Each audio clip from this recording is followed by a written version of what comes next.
Hi you guys, it's Tonya, and today I want to share with you a mixed media layout process video featuring products from Die-namites Dies. Today we're going to use two dies in our project, the Leafy Flowers die and the Tall Flower Branch die. I will put a link to those down below for you guys so you can purchase them. I'm going to start out with some Printery collection paper from Prima. This is the folio paper. A little bit of gesso from Faber-Castell Design Memory Craft, and I've watered it down just a little bit and then added some of the Liquitex iridescent gold ink to that. That's just going to change the tone of the gesso from a really bright white to a little bit more of a buff color. Now, using a really wide brush, I'm going to dry brush this solution onto the paper. What this is going to do is offer a little bit of a whitewash over this really busy pattern and send those patterns more towards the background. It's also going to offer a nice prep surface for the next steps that I do with my wet mediums. Once I've gotten a complete coverage on this paper and the gesso has had a chance to dry, I'm going to come back with some whip spackle and the 6x6 brick stencil from the Crafter's Workshop, and now I'm going to start building out a little bit of weight and texture onto the background of this paper. I'm staying close to the bottom region here. The whip spackle is going to, like I said, offer some weight and some texture, but it's also going to help to diffuse some of that text that you see there in the back. Now I'm going to allow this to sit and dry for a few minutes, and this is my box of goodness that is laying on the edge of my desk. These are all the things that I pull out for projects but I never end up using. Scrap papers, that kind of thing, little pieces of metal, lace. I'm just flipping through this box because this is always my first go-to stop. I never really show this in video, but before I begin pulling out new product, I always try to sift through this box to see what is in there that I can use. These are like my one-hit wonders, that one little flower that's left over, a piece of lace that's too small to put away, that kind of thing. So I've pulled out some hymnal pages, some book pages, some tags, a little strip of canvas, some lace, and cheesecloth, that kind of stuff. I'm distressing at the edges. This is a piece of punchinella that has been through the wringer. Like, I use it a lot. You can tell from all the colors that are on it. And I've also pulled out the Prima chalks in the shabby tote.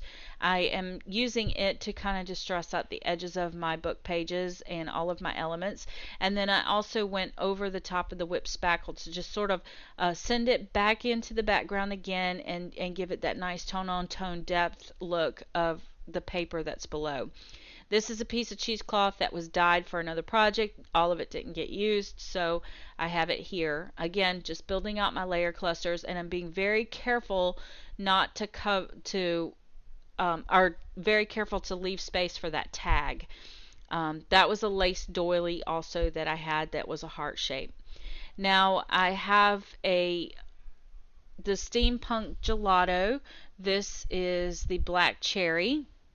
And I'm going around the edges of this. Since the surface is prepped with the gesso, it's going to lighten the tone of that purple, that deep rich eggplant purple of the gelato, and it's going to offer a really nice soft purple edge.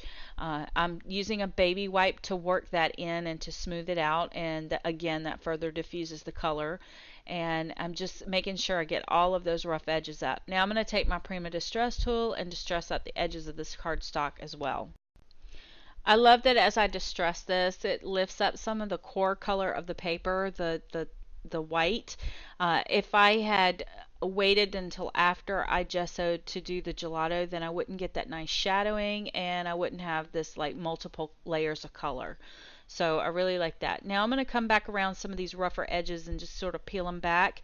And then I'm going to take that shabby tote Prima chalk and go around those edges and just add a little bit of color to those white core edges of the paper.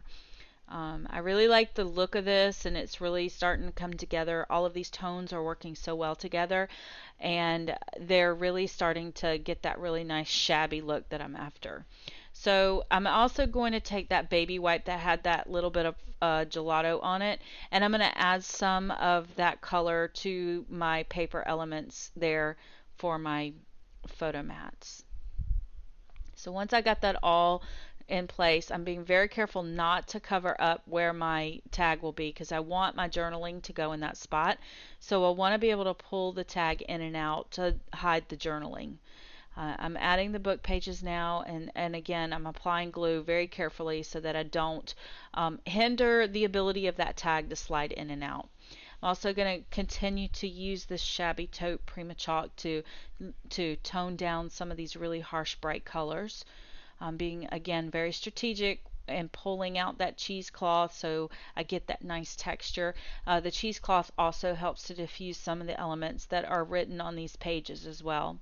Go in with this punchinella and just add a few spots of those little dots here and there. That's going to help to bring that purple element back over some of my text and little embellishment cluster there. I love the starkness of that dark black love against this sea of pastels. I just love the contrast on that. This is a Prima Resist piece from the Songbird collection. I'm going to first spritz it with a little bit of water, and then I have some different colors that I'm going to add to it. This is a Glimmer Mist and Sweet Clover, and then I'm also adding that gelato that I'm adding a little bit of water to, and then that iridescent gold paint to kind of tone it down just a little bit. Using a paintbrush, I am going to paint on the little birds first. I wanted them to stay purple. I'm trying to keep my color tones the same throughout the entire piece, so I'm sticking with those exact same colors. Now I'm going to take that Clover Glimmer Mist, which is an olive green that has a really nice gold undertone shimmer in it, and I'm just going to paint that onto these resist pieces. If you're not familiar with these, Prima a couple of years ago started putting these out. They're like a really nice canvas that has a white resist on it, so when you paint it, the resist piece shines through the painting. Again, reaching for that negative piece. This is the leafy flowers and the tall flower branch where I have die cut those out. I'm going to use the Prima chalk and the olive vine, and I'm just going to stencil some of those on. Now, you're really not going to see these in the final project, but what's going to happen is the negative spaces of the dies that I've placed over the top, these are sort of going to give it a little bit of a depth of field where you can see, where you see through those negative pieces, you'll see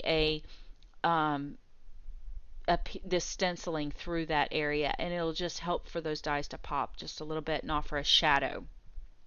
Now I've taken that resist piece and I've cut it down so that I can flank it over the top of my love section there, and it's just going to help to frame all of that out and send your eye from the embellishment cluster over to the title of the page. And then to give it some really nice depth, I've decided to take that piece that I cut off and place it in the background, and then I'm going to put a big huge glob of this glue here on the edge, and I'm going to hold my finger under that until the glue has a chance to harden, and that's going to act like a pop dot. Now it's time to start coloring up my die cuts. I'm going to take the hydrangea and the olive vine Prima chalks, and I'm just going to mist them with a little bit of water, and using that same paintbrush I'm going to add some color to these die cuts. I really love to do this because I can customize them into anything that I want. I'm using manila cardstock as my base. Again, this was right from the scrap pile. It would have been great out of book pages or the hymnal pages or even some of the paper collection that I'm using. Just use what you have because I think it adds a lot of interest to these dies whenever they are cut from random pattern papers. So again, just repeating the steps of just adding a little bit of color to my mat, picking it up with a paintbrush after I've misted it and gotten it a little more watered down. Now, one thing to keep in mind is that as these dry, they're going to dry a little paler than what you see here. And I'm only showing you how to color up a couple of these because I did the same exact technique with about 5 or 6 of these die cuts. So once they were dry, I came back with my Prima chalks just to kind of go right back directly over the top, and that's going to give it a little bit more of a depth of field. Now I've taken the Gold Lame Color Shine from Heidi Swapp. This bottle was almost empty and I've added water to it, so it's not nearly as potent as it would be if it was a brand new bottle. But I really love the gold tone on this, and whenever you see this layout, it looks like somebody spritzed it with 24 karat gold. It's absolutely gorgeous. One thing you did not see in video was that I did spritz my die cuts with this gold lame color shine as well. Also, don't be afraid to cut your dies. If it doesn't fit into the hole properly, don't be afraid to separate some of those leaves so that you can easily tuck things in and around. I think that layering, and when you can nest things around like that, it really helps to give a really great depth of field. As you can see here, I'm taking that die, adding a little bit more color to it, and I'm just going to tuck it in, and you can really see what I was talking about with the shadow that I created with the stencil. And I really think that even as a standalone element, they look like ferns hanging there, so they're really super cute. And again, just continuing to build out my foliage around the base, knowing that I'm going to also add some flowers in here, so I don't want to overdo it too much. This is the photo of my husband and I. On the 10th of February, we celebrated our 25th wedding anniversary, so I wanted to dedicate this layout to him. And on the journaling, I thought I would add a few things of, some of my favorite memories from the last 25 years. I'm going to keep that private for video purposes, but whenever the layout does go in my collection, I will have added that journaling to the tag. So again, notice that I'm tucking in those dies. I'm tucking them under different layers on that embellishment cluster. That's going to give them really nice depth. And using my photo as a guide, I'm going to start thinking about my flowers. These are the Prima flowers. The small ones are the Encore A, and then the packet of the miscellaneous flowers are the Soubrette flowers, Soubrette. I'm not sure how to pronounce it, but I've added a little bit of washi tape there to the base of my photograph just to give it a little interest. And now I'm going to start thinking about my metal pieces that I'm including on my layout. This is an arrow from Tim Holtz, and it was a brass color, and it really just didn't work with the layout because I needed something to balance out that stark black contrast of the lettering that I did with the word love. So I've decided to recolor all of my metal pieces with alcohol ink. This is the pitch black alcohol ink. And this is just a wood chipboard heart that I had in my stash. I think it came from Maya Road, but I'm not certain.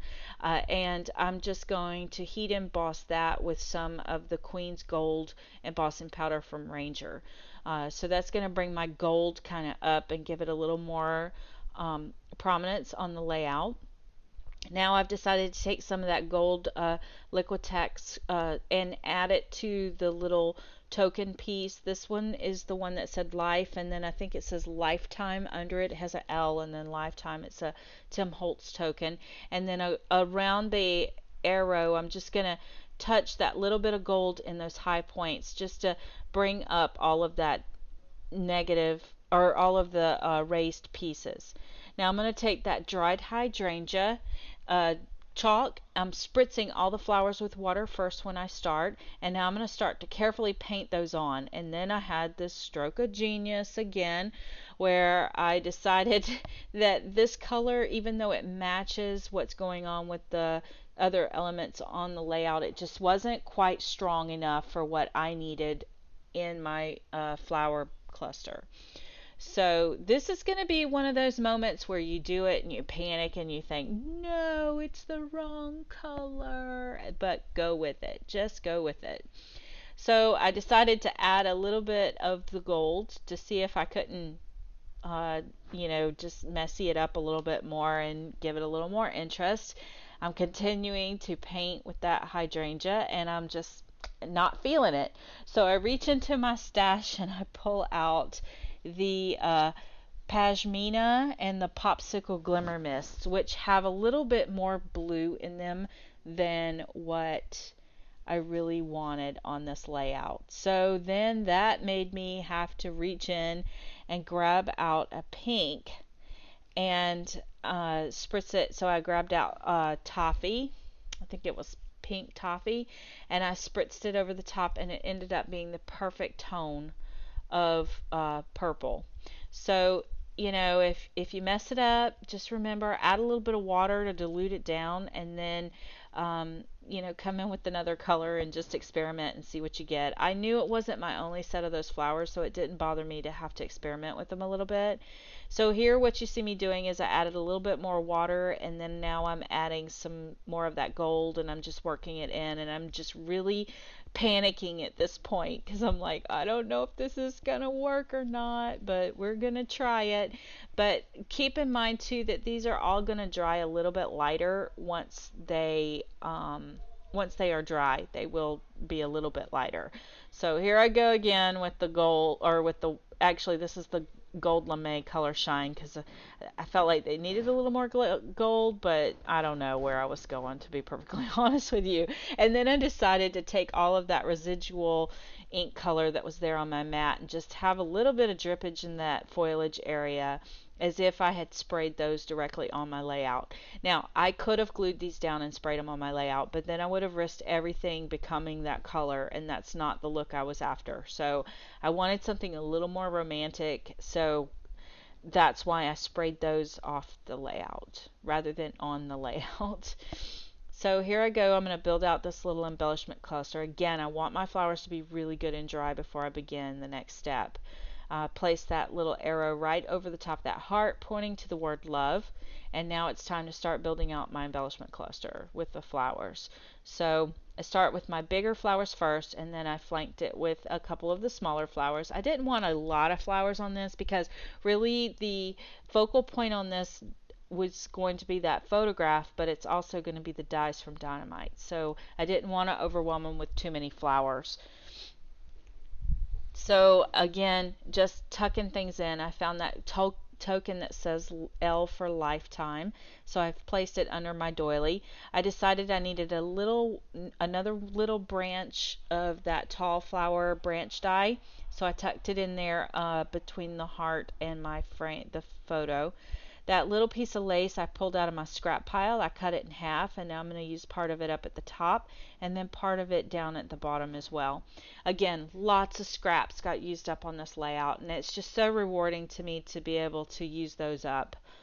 And I think whenever you start out with the mindset of pulling the scraps out first and making them really work with your project, it's so rewarding to find out that you've cleared out some of those elements that have just been kind of lingering around for a while.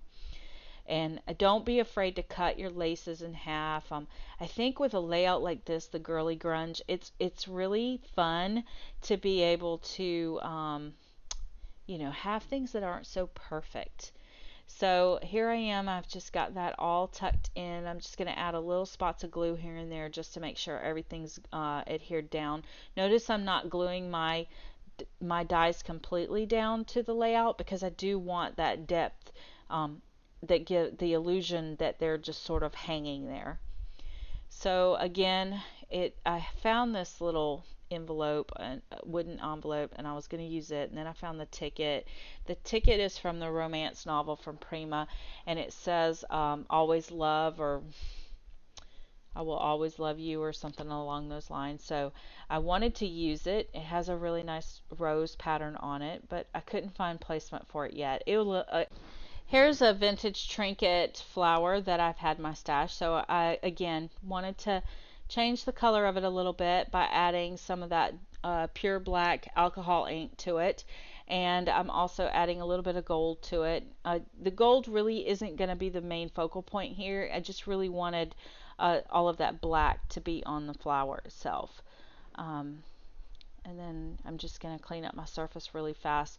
Now I've pulled out some seam binding. I'm coming back with that dried hydrangea chalk ink, the gold lame. I'm going to spritz it down with that color shine. I'm adding a little bit of the shabby taupe because it's going to kind of help to tone everything back down. And then I decided to spritz just a little bit of that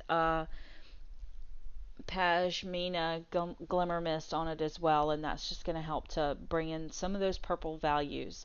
And now I'm going to tie that to my tag, but before I do, I wanted to distress the edges of the tag a little bit. I noticed that everything was so distressed and this line was pretty clean, so it needed to be tattered as well.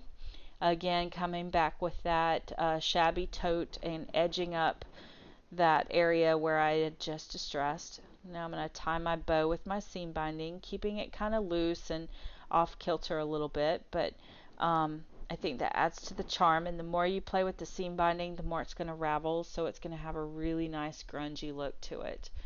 Once I get that tied down in place, I found this little garment pin in black, and then a charm from the romance novel collection. It's just a little dangled heart that I've added there to the seam binding just to add another little piece of jewelry to this layout.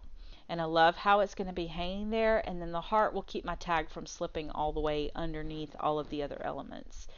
We're almost finished, and then I notice up at the top that that ticket fits perfectly right there in that upper right hand corner of the embellishment cluster. So I'm going to tuck that in there, and this is where it gets dangerous. I decided, oh, actually, first, before it gets dangerous, I decided to add the word bird since there are two birds on this layout. I thought the title could be Love Birds because, I am so in love with this man. I have been with him for almost 30 years now, but we're celebrating our 25th anniversary. So, and we're still all lovey-dovey every time you see us. Here's where it gets dangerous. I decided to take that gold lame color shine and spritz it all over this layout so it would look like dripping gold. And I almost had one of those, uh-oh, what are you doing? Stop it moments. But once you start, you can't stop. Thank you, Finna Bar, for creating this style for us and inspiring us to go that extra step, because honestly, I think it really added some drama to this layout where before it was pretty, but it had no real drama. And here with the light hitting that, you can really see all of the shine and the pop. And that touch of liquid gold basically brought the purples to life. I think it just added, like I said, that little bit of drama. So here I want to be really careful covering up my photograph and spritzing across the top of this layout. So here are some close-ups of the layout and all the different elements. Look at how gorgeous these dies are. As always, thank you so much for hanging out with me through this process video. If you have any questions, feel free to leave them in the comments down below. Also, don't forget to check out the blog post associated with this layout and get more details about the dies that are being used in close-up photos.